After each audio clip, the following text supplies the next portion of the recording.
Welcome back to the second episode of Ikran. Let's talk.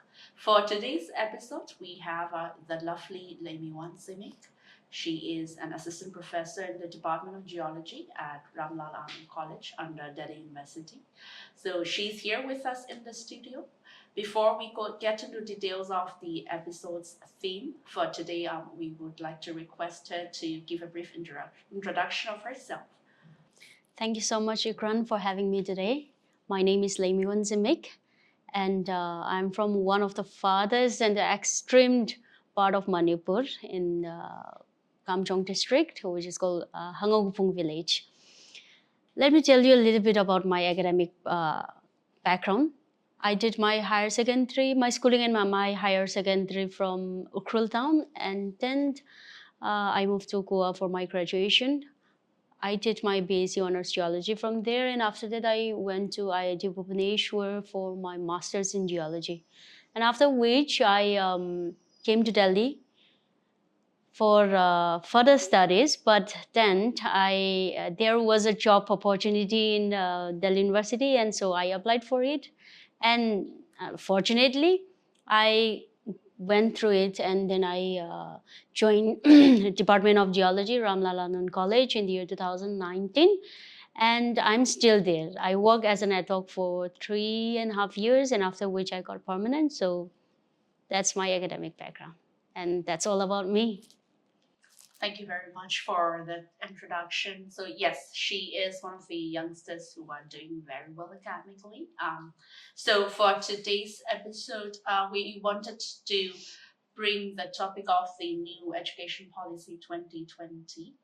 So we have invited Ms. Zimik here to highlight some of the important changes and some of the topics that we have questions on. So I'm sure we will all enjoy this show. Thank you. So before we proceed with other questions that we may have that we want to know, we want you to introduce the new education policy 2020 for the viewers as well. NEP is the abbreviation for New Education Policy 2020. But before this, we were following national policy on education, which was formulated way back in 1986 during Rajiv Gandhi time. So there are major transformation in this NEP. So what this NEP aims at, and what this NEP, what are the foundational pillars of this NEP? There are 5 foundational pillars in this NEP. They are equity, access, quality, and affordability and accountability. So these are the 5 bases for NEP. And NEP was the process of formulation of this NEP had started way back in 2015. But it was launched on the 29th of July 2020. That's what the name derived from, NEP 2020. So it aims at making the education system more flexible, more holistic, and more disciplinary, so that India as a whole, as a country, becomes the knowledge superpower, and it would be a very vibrant country. So Union Cabinet accepted this and launched this in the year 2020. So NEP is all about this, and there are major transformations. If yes, I'll continue. Okay, there are some major transformation as compared to the old that we were practicing. There are 3 aspects, majorly 3 aspects that we will be looking at. NEP 2020, the major transformation on this are: number 1, in school education; number 2, in higher education; and number 3, in other areas, including this adult literacy, promotion of languages, arts and culture of the country, and online and digital education. So we will be talking about further details about all this transformation, reformation, as we continue. Right, thank you. So, like, before we go into details of obviously adult literacy and the higher education institutions that they are trying to introduce to this education policy, can you also outline some of the changes? I would say some of the drastic changes we would see when it comes to lower primary education as well as the secondary education or the +2 education as we know now. Like, can you sort of outline that just so that we have some of those information outlined for the viewers as well?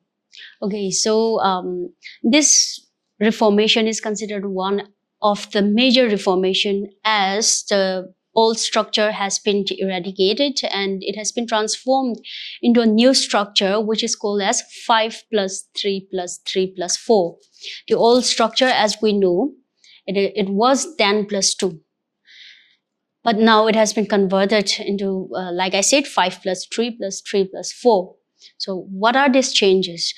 Now in our 10+2 structure, we have starting from grade 1, that is from 6 to 6 years, started from 6 years and till 12th grade.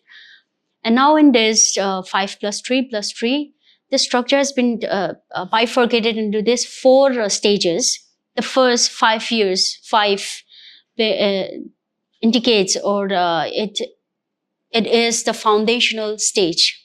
And the next 3, that is a preparatory stage.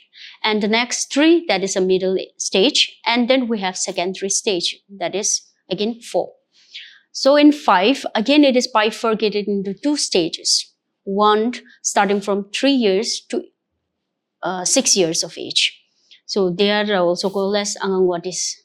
But and after that, primary classes. And then in this NEP, the aim is to prepare this Angangwadis. That means the foundational stage. They will build a very strong base, very strong foundation, and then will be ready. The students will be ready for the preparatory stage, that is the grade 1, starting from grade 1 till the grade 3. They are considered as preparatory stage.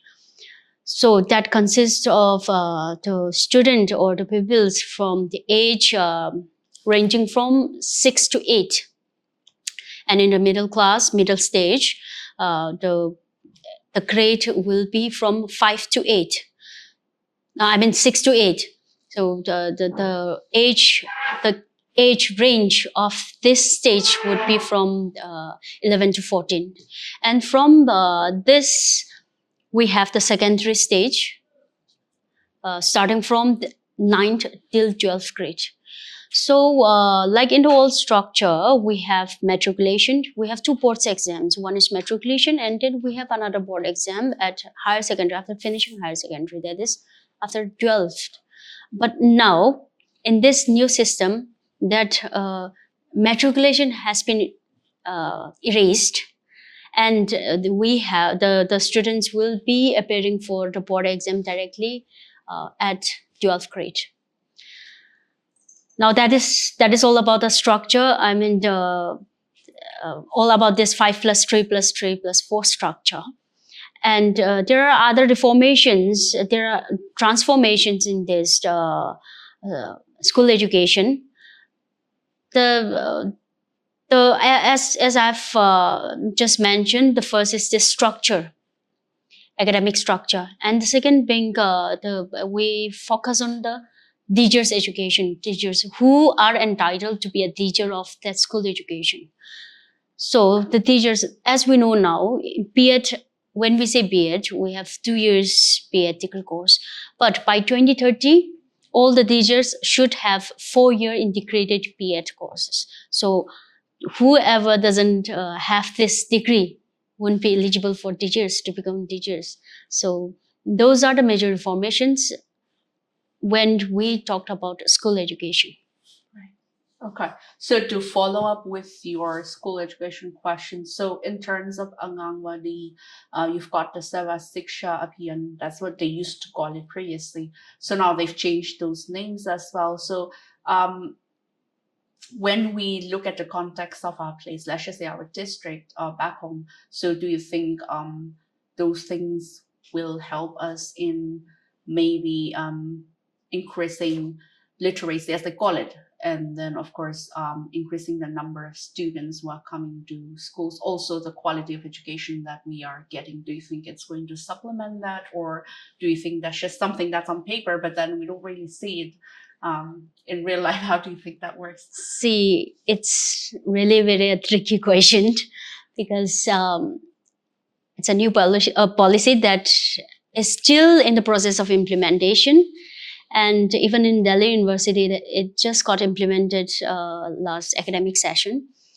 So now we're in the second round of this implementation. So it's really difficult. But when we think on papers, new education policy, it's really very good.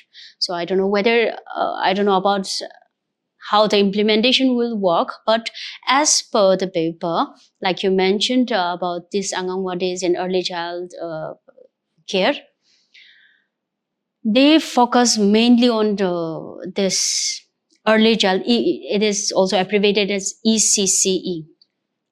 So what is this all about? In our when we look back to our older education system, we have this 10+2, which doesn't include this early childhood care education. That in this Angangwadi, when we say Angangwadi is pre-nursery, we have this the students or the pupils will be from 3 to 6 years, but in the older one will the students will be from 6 to 18 years of age. But now their main focus, the focus shift towards this early childhood care and education. So it is believed, and according to the survey, we know that around 85% of our brain development, the cumulative brain development, starts from this 3 to 6 years of age, or this Angangwadis during this. So it is very critical for us when we think about it. It's very critical for us to promote education and to inculcate this education, to give them proper guidance while they're at the developing stage, initial developing stage. So when we look back, as you correctly pointed out, when we look back in our area, like we're from rural areas, and it is very difficult to implement because obviously, number one, we are lacking behind socioeconomic when we think about that. So it's very difficult for the parents to send the students for pre-nursery as well. So it is the privileged classes who get all these opportunities. Now, when we look at the enrollment ratio as well, we are far lacking behind. So it would be really difficult for the implementation, but at the same time, government has taken up so many initiatives so that this policy does not only apply on the paper, but it actually is practical. So when we think about, or when we talk about the initiative, as you have correctly mentioned about this Sarva Shiksha Abhiyan, now it has been converted, or the name has been given Samagra Shiksha. Yeah. Okay. So under this, it's a scheme. So under this, there are various funds that the government is going to provide, because they know how critical and how important to nurture this young budding brains. So there are so many initiatives under this Samagra Shiksha scheme. There are so many initiatives as well, which I will not go into detail. If viewers want to know it, then maybe we can provide in the right. We can we can in the provide caption. in the captions or whatever. So we can provide you the link or whatever informations about this. But there are several. Let me name a few. So this government is going to provide for primary, and this Angangwadis, the government is going to provide all the study materials, because their focus is on the not on this rote learning or this memorization. It is purely based on the understanding, and they will help this young budding brains to learn the real essence of the moral education by more focusing on the cognitive learning. So understanding based on maybe play activities, or some numericals, some languages. There will be some languages as well. Obviously, in NEP, the one of the main policy or main aim of this policy is to promote Indian languages, art, and culture. So even in this, under this scheme, they are going to recruit teachers. They are going to pay for the salaries. They are going to pay and also provide materials, and they are going to give funding for infrastructure as well. And also, since NEP is based on holistic development of a student, they are going to give emphasis. They are going to give much emphasis on extracurricular activities as well. So, as for instance, there is one scheme for under this scheme. I mean, it's the same scheme, but there's one initiative. Suppose in a school, 2 students get a medal. They get a medal in Khelo India school games at national level. They're going to give 25,000, I think 25,000 grant to that school. So all these fundings, the governments are ready to give. So under this scheme, they're going to focus on this primary, all these Anganwadis and early child care, and they're going to uplift the education system. At the same time, there should be, like, they're obviously targeting for 100% cross enrollment ratio. Like there should be, everyone should get this education. So right. So like I do have a follow-up question, not necessarily for the NEP, but digressing from like what the outlines of the NEP. Would you say that, so when you say NEP, like we're talking about holistic education, so we're talking about arts, culture, scientific development, technology, mathematics, you name it, and those are not the favorite things for people like us who come from places like where we come from. But at the same time, do you think, like, for example, if they're trying to, let's just say, for example, if they're trying to have like an Anganwadi center or like a preschool system, like play school. I'm just taking an example. In that case, like they are stating that they want to introduce all these new things, holistic learning, skill-based learning, and things like that. But in context to our district, or what do you think is the most important? Is it because if you remember, like we used to play around and stuff like that, so yes. Games, those traditional games that we play and things like that, so those are like something which we do on an everyday basis. But do you think there's like a special part in the holistic learning which we need to pay attention if it comes to in context to, for example, a district like Ikran for us? Yeah, well, I will start with this NEP.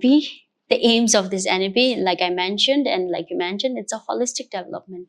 But when we focus on the primary education, this Anganwadis, so mostly they are the NCERT. They are trying to come up with curriculum.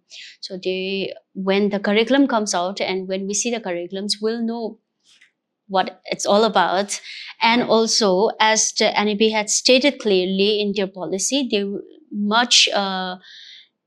I don't think there wouldn't be much of all this mathematics and all, but it will be a playful activities. And they have mentioned clearly that there would be a dur field activities.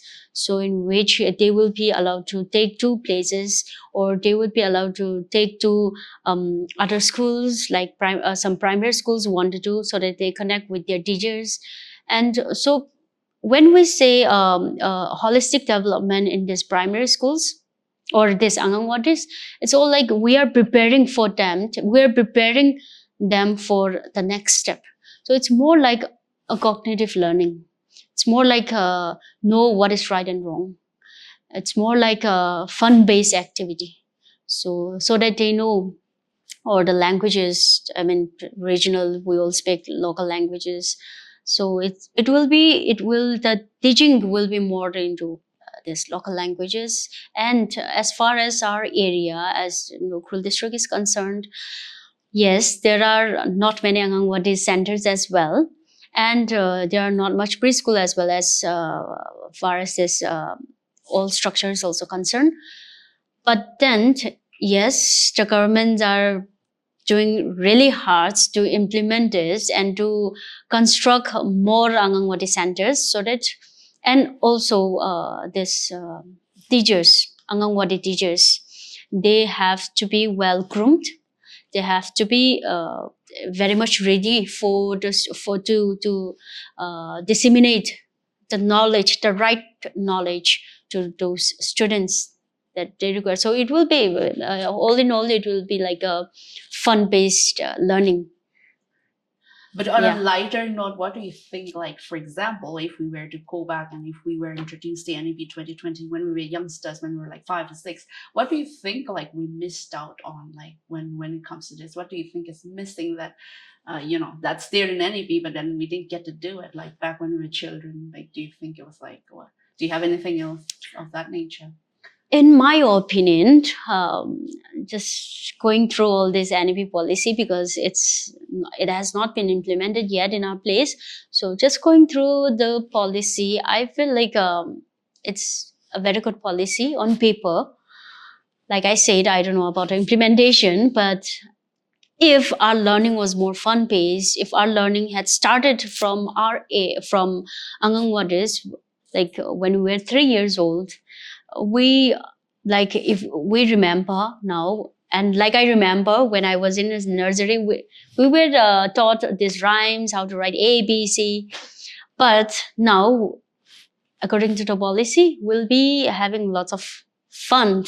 Not only that, obviously this local whatever the local fun base, since NEP desires to promote this art and culture and all this Indian cultures, obviously they'll be, even in our region, I think there are some games that is very specific to our places. So I feel like if NEP had implemented during our time, I think those games might be incorporated in the area, because we want to uplift our culture, we want to uplift our society. I mean, like whatever we have. So I feel like it would have been implemented, it would have been incorporated in the syllabus, but let's see what happens Right. in the years to come. Right. So thank you for pointing that out. So yes, it would have been definitely more fun. So but then like to follow up with that now, like the NEP 2020 has something that they call as like literacy and numeracy. That's one of the policies they're trying to introduce. So in context to literacy and numeracy, like, can you just give an outline in terms of what it is, and also how maybe it's like maybe it's something that was there in the older policy, but then again maybe probably it's not. But like, can you just give some pros and cons, or like some observations on that? So this foundational stage, they're going to prepare, like I said, they're going to prepare the students for the preparatory stage. So during this foundational stage, the policy clearly highlights about this literacy and numeracy. So when we say literacy and numeracy, it's not only to read and write, to know how to read and write and count the numbers. It's also about moral development, cognitive learning, the cognitive development of that child.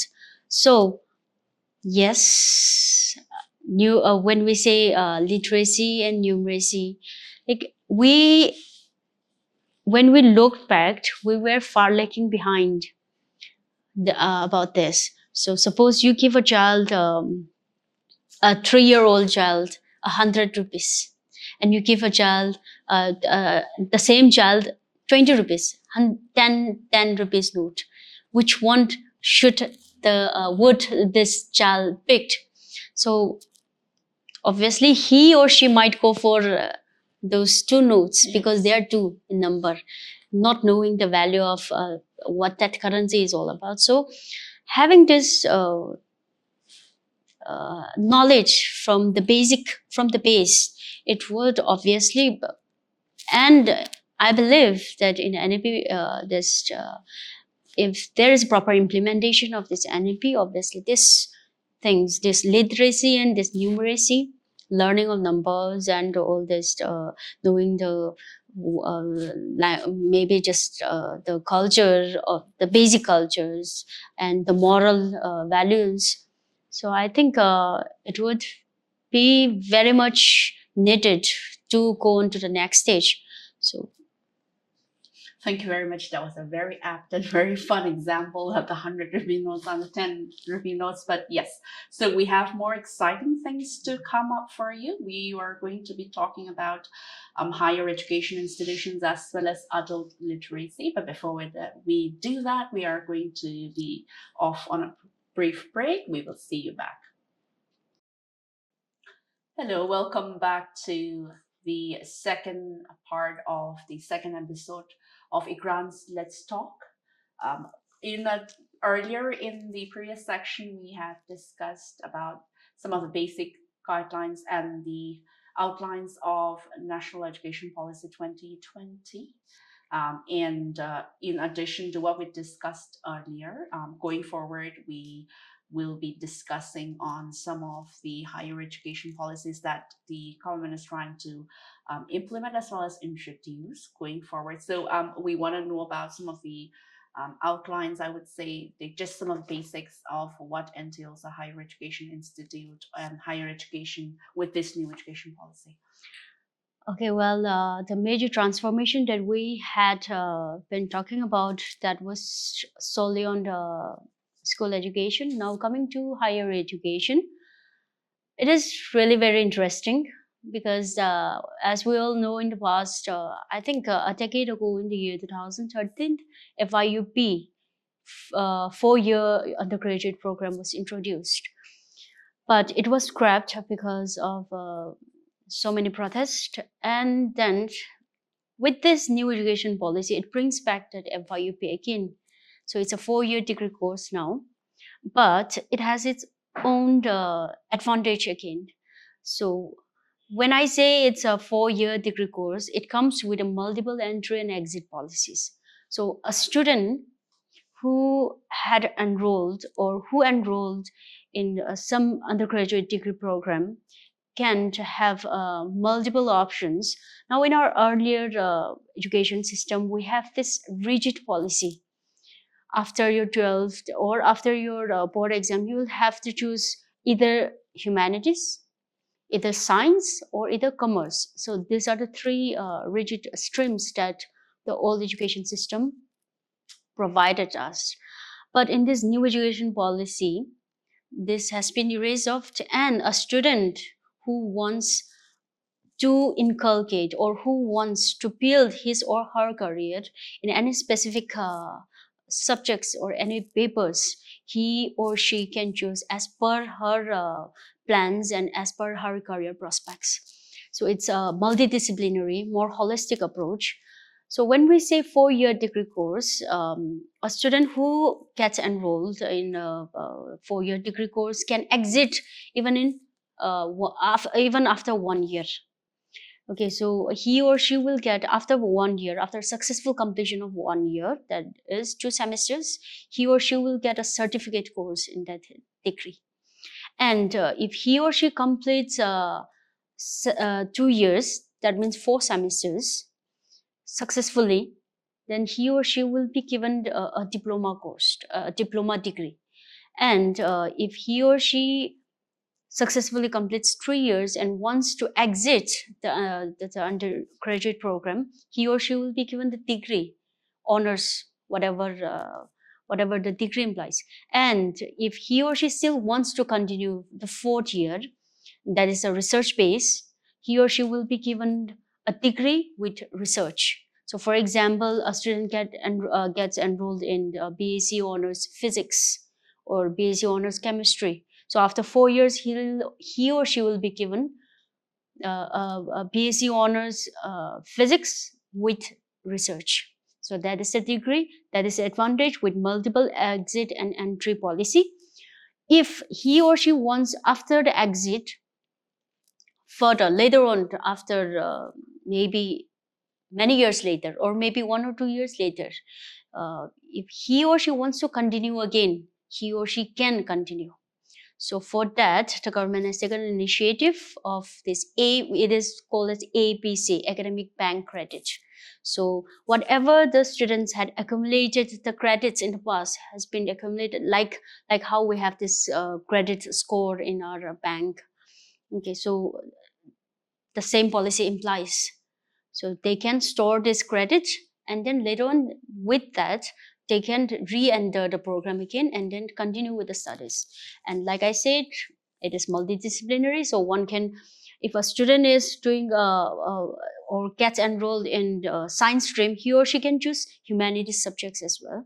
He or she can choose other multidisciplinary skill enhancement. We have skill enhancement courses, we have value addition courses, we have ability enhancement courses. So he or she can choose any of the courses, and accordingly he or she will be given the degree. Okay, so instead of us, and one more thing I would like to add, not only in this major, there is a provision for minor degree as well. So let's just discuss how this minor works. Suppose a student gets enrolled in BA History Honors, and he or she finished, complete successfully all the degree, that all the credits that he or she required to take that degree. And if he or she completes minor courses, that is GE, general elective courses, of 7 general elective courses in political science, then he or she will be given that degree as well. So the final degree that you will get is he or she will get is a BA History Honors plus BA minor in political science. So these are some of the policies that has been highlighted by NAP, and also Delhi University has already started implementing this policy of 4-year degree course. And there is one very good thing, I should say, a silver lining in the NAP policy, that is the internationalization of education. So whatever institutions that we have, the top institutions, they can open their they have the provisions to open their campus elsewhere abroad, and those top institutions abroad can also have their come and open their campuses in India as well. So it is like a this global knowledge landscape has been ever changing, like it's so having this internationalization of education will help the student to inculcate the global citizenship as well, the mentality of the global citizenship as well, and also grow holistically and have and nurture according to what the 21st century requires. Thank you very much. So before we move on to some of the questions that we have, can you also explain a little bit about some of the other areas or aspects, should I say, of the national education policy, apart from obviously those drastic changes in the secondary education as well as the higher education? Like, can we sort of have some information from your side on that? Okay, so NAB also highlights not only the transformation or reformations, the major reformations in school education and there's higher education, and I will be saying this again and again because it the policy aims at the holistic development. So when I say holistic development, development of student in every respect. So not only the student, but as a citizen of India, the development is rich to each and every individuals as well. So this NAB also highlights important aspect about this adult literacy, and also promoting Indian languages and art and culture of this India. India is a very diversified country with lots of cultures, with lots of arts, you can name it. And there is another very important aspect that we all have learned from the past, that is online and digital education. So NEP focus on the promoting online and digital education, as I mentioned in the past. Just few years back, we have this pandemic, COVID-19 pandemic, and these new circumstances give us the ideas of new initiative, new innovations. So it's all about this. In other areas, they highlight majorly, the policy highlights majorly on this adult literacy, and we have this promotion on Indian languages and online and digital education as well. Right, thank you very much. So, for the let's just talk about like let's first things first.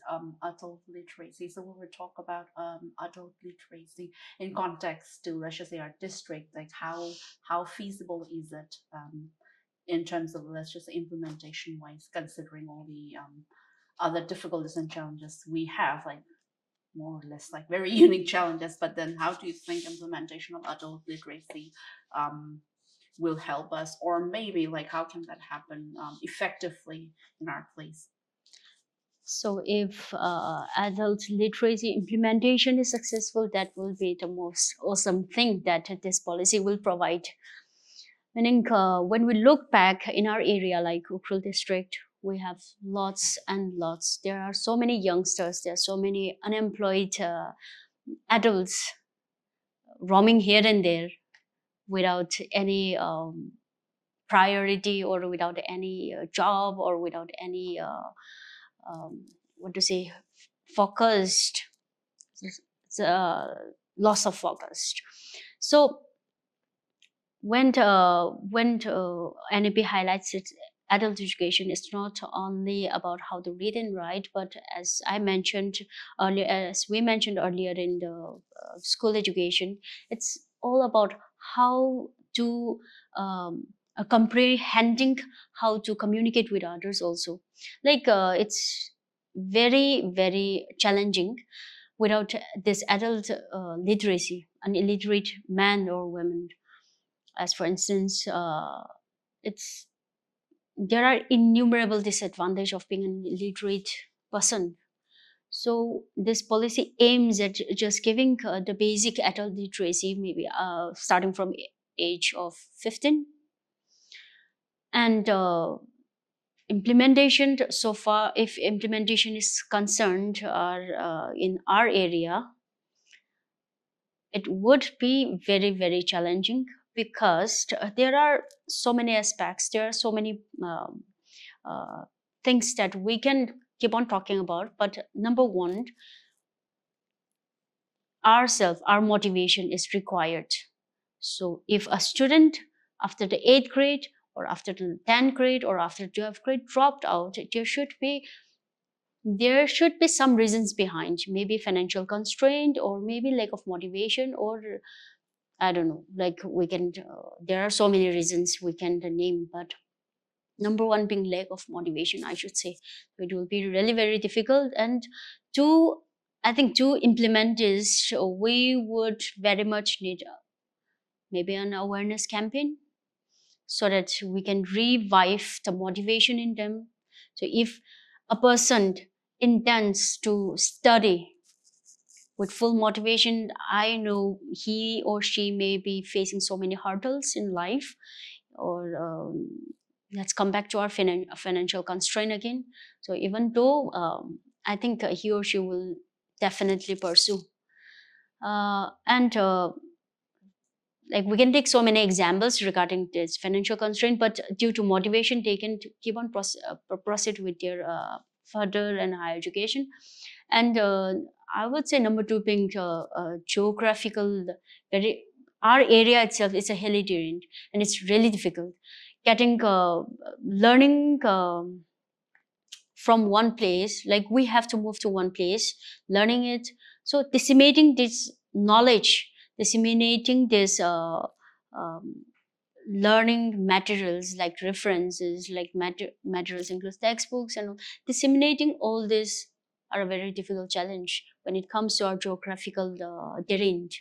So this is also one of the aspect that we can think about. But then obviously motivation, financial constraints, socio-economic aspects. So when we all think when we think about all this, I think the best thing to implement this adult literacy policy would be to have, as I mentioned, this motivation, revive their motivation at more infrastructure, build more infrastructure. And also it should be a student centric, there should be a student centric curriculum, so that the students, suppose, I'm just taking an example, suppose I am very bored in math, and I am forced to take the math, obviously I will be lagging behind, and I would obviously give up going further. So there will be so many, likewise, there are so many cases that could be one of the reason for dropouts. So implementing adult literacy, this policy in our area is a very big challenge, but yes, we can implement it with a very proper plan, and there should be a concerted uh, uh, planned, concerted some strategy to go about. There should be cooperation among the people, and among maybe NGOs or some non-governmental organization. And yeah, implementing, I should say, it's very much possible. The only thing is we have to revive the motivation and also give whatever the facilities that we're lacking behind. Right. Okay. Right. So, with that being said, like, following up with that, when you said something earlier about the local languages or the vernacular languages and the emphasis on learning with your local language. So, like, how do you think will this work, or maybe like, do you have like a comment on this particular aspect of the policy? This topic is a very debatable topic. Like languages, as far as languages are concerned, in the past 50 years, according to the survey, uh, there are about 220 Indian languages that has been lost because we fail to know its, we fail to realize its importance, and we fail to cherish it, and we fail to maintain it. So it has been lost. And according to UNESCO, around, I think, 197 languages are on the verge of extinction. So due to this national education policy, this new education policy emphasis much on promoting the language of Indian language. So some states have started implementing this, but it also has its fair share of controversy. Some states like Punjab and Gujarat and some other states, they have started, and Maharashtra, they have started implementing, and they have started adding their own regional language as a syllabus in the course. Okay, so in school education, especially in school education, from 6 to 12 grades, they have been made compulsory to learn this, their regional languages. And even in Karnataka, they have implemented it. And even in Karnataka, even at the degree level, they have started planning to make this Kannada compulsory. So it has its fair share of controversy, as I mentioned. Even in AICT, like they started planning that the courses in law and engineering would be done in regional languages like Marathi, like Hindi, Telugu, Bengali. But at the same time, when we think of the employment prospect, and also when we think of other people, non-speaker, none that those non-Hindi speaker or non-Telugu speaker, we should also think about them. But they have their own reasons behind that. So they want to give the privileged opportunity to the underprivileged students who don't understand English. But what about those students who don't understand those regional languages? So it's very debatable, and also it's very controversial as well. But the policy emphasis on the learning or teaching them, the teaching the school education, giving the imparting school education in regional language, in their local language. And obviously they will be recruiting the local teachers as well. So till fifth grade, they have been made compulsory as like till 5th grade, let them learn in the original language, or even up to the extent of 8th grade.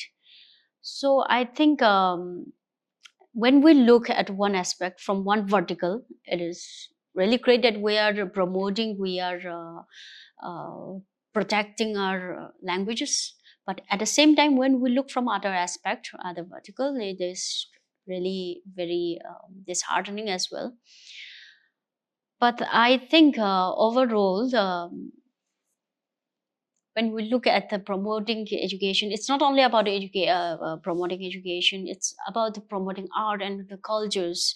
As I mentioned before, India is a very diversified country with so many cultures from different parts of from every corners of India. So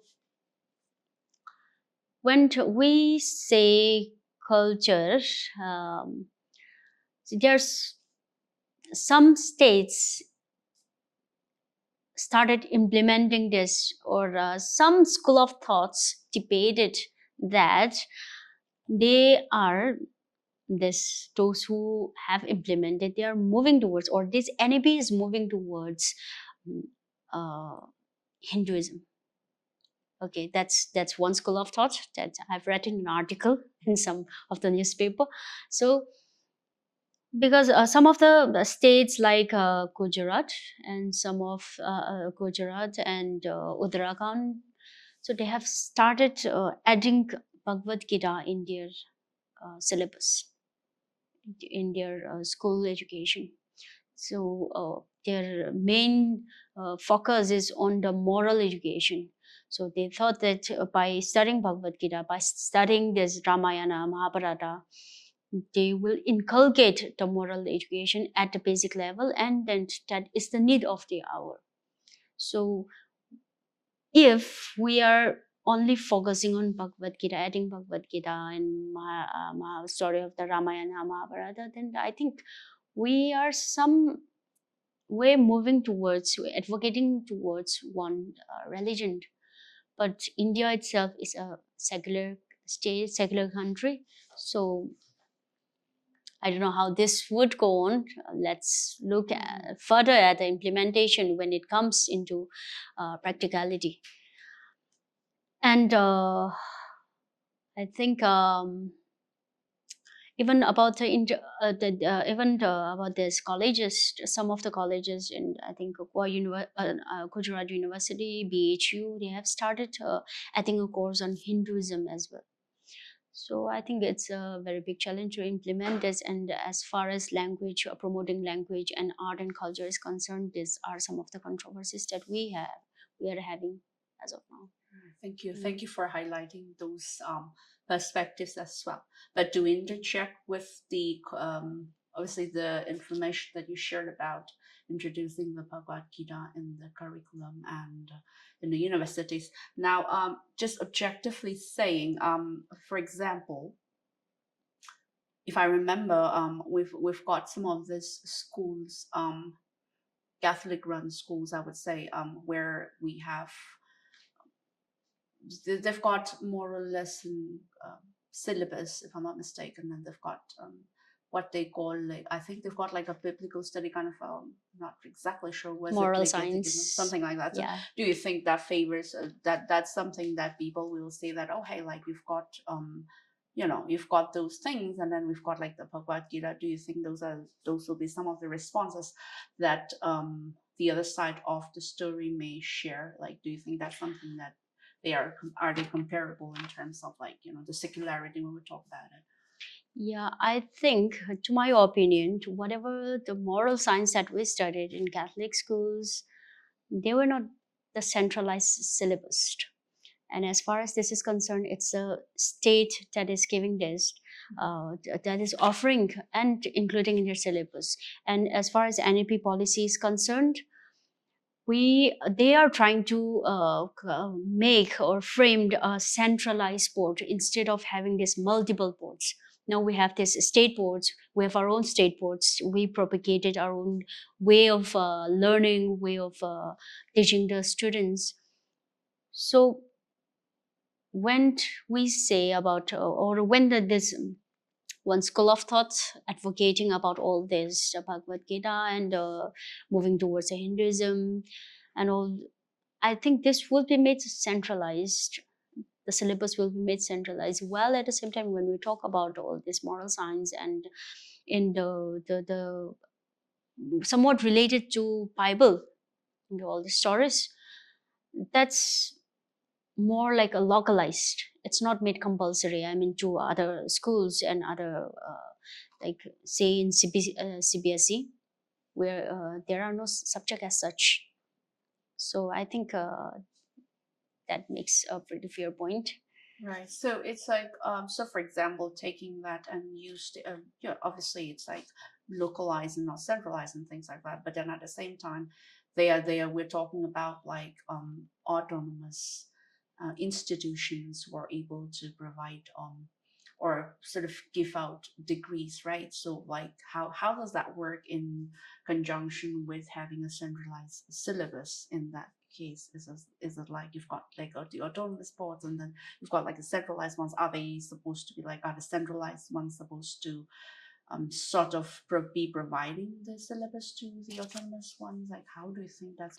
Well, that's a very interesting question, and also I wasn't expecting that. But let's just sum up this way. When I say centralized board, it is basically the school education, because there are so many multiple boards that we have. So they're going to, it will obviously take time to collaborate and then frame it into this centralized board. But when I say these autonomous colleges and all, they are focusing on the this higher education. So I think this introduction of all these subjects, like I said, this Bhagavad Gita, like we were talking about this moral science and also this contradiction. So this adoption of this syllabus took this course into, they are mainly implemented in 6 to 12. So 6th grade to 12th grade. When we talk about autonomous, they will have their, as the name suggests, itself suggests that autonomous still have their own way of promoting and educating the student. Okay, so yes, that's a very important piece of information. So to continue with that, like, or when we say autonomous, usually it's associated with being expensive and unaffordable as well. So how does it work when we are trying to have like holistic education, but at the same time affordable education for everybody? So like, how do you think this is a question that we need to put out when we are talking about providing fair education to everybody, because I don't think everybody is going to be able to afford a foreign university or an autonomous university for that matter, right? Yes, there are so many things coming up, so many things cooking up when this NAP was introduced, because people talk about autonomous college and privatization of college. So that basically means privatization of the college, and then the college fees will obviously shoot up. So when there are so many cases who are fighting against this privatization of the colleges, but when we look at a brighter view, there will be so many competitions between the colleges, and obviously they would, when there's a competition, when there is a healthy competitions, they would focus on in providing the best education to the students. And obviously when students get the best education, the nation prosper. So when we say quality education, that I think will come out of this autonomous, like when we look at the brighter side, that's what I mentioned. So quality of the education will be uplifted as far as this autonomous college is concerned. But at the same time, it also has its backlash, like this rise of the education, the price, the cost of this education will rise up like anything. But as far as this NAP is concerned, we are being told, and the policy itself suggests that this policy. Earlier, I don't know, I could not remember exactly what percentage, but now it will increase to 6% of GDP. So I think the government is going to provide lots of funds based on the research funding, and also in some way or the other, they might compensate on that. So that's what I know. Let's see when this get implemented properly and when all this autonomous college comes up. Right. So basically, it's just like up to the implementation, and we will have to see. So it looks like a lot of this has depends on when it's implemented and Yes. what the exact result is. So I guess this is like going to take some time as well. So in continuation to that, like earlier, you were talking about the um online teaching, online presence and things like that. So, but then we've got something like that's called Diksha. And then, like, can you Yes. just go a little bit Yes. into what that is and how are we implementing it, or have we already started using it, and how is it going to benefit like students and the whole learning process in general?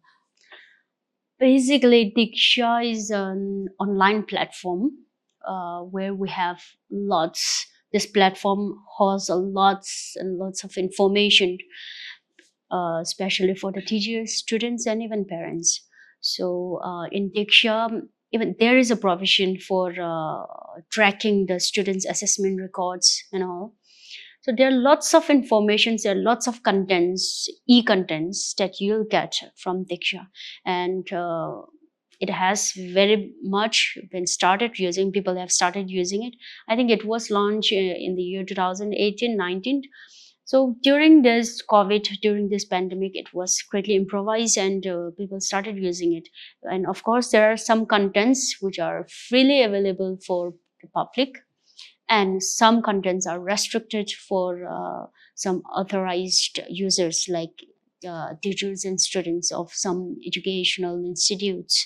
So access to this restricted contents will be subject to their authentication and authorization as well. So Diksha is very much in use and is a very important platform, online platform. So everyone can just type in Google Diksha. You can browse it, or they have an app called Diksha. You can get it from Play Store as well, but it's available only for the Android users.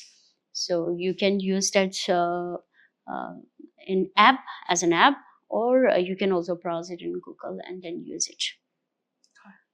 Right, thank you very much. So in continuation to that, so Diksha is like the shortened form for digital infrastructure for knowledge sharing.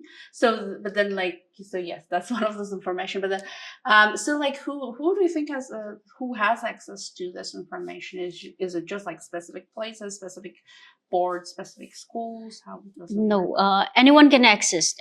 Like I said, anyone can access, but there are some restricted contents as well, uh, so that the right or the appropriate stakeholders can get the required information from. So, if you're a teacher, if you are a student, you can always get access using your institution IT.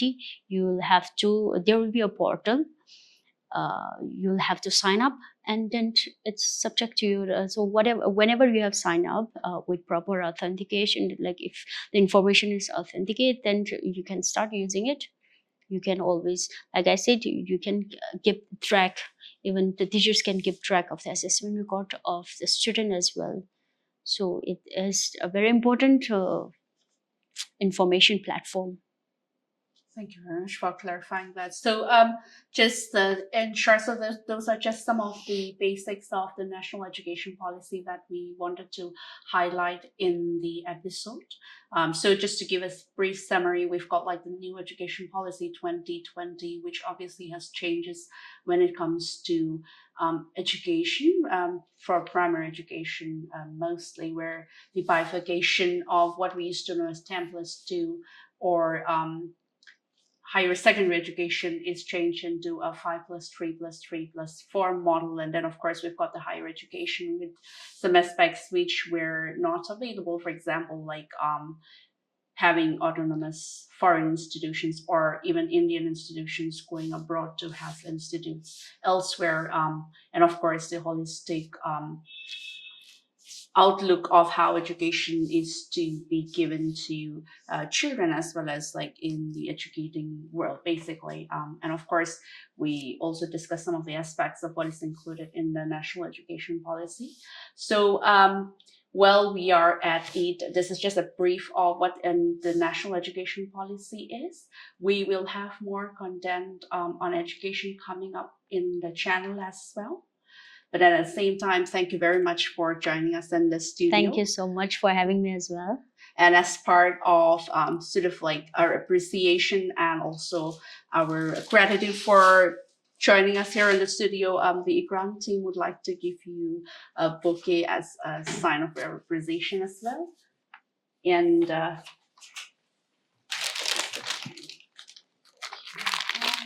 then, of course, we've got this very small, but I think it's very heavy. So probably something very nice. Something must be there from the team. So this particular package is from startup CNC Studios. So they've got packages for gifting, things like that. So if you want to look it up, you can find them on Instagram on CNC Studio. So do look it up. And then, of course, thank you very much for coming back again. And then stay tuned for any information and educative content as well on the channel. Thank you.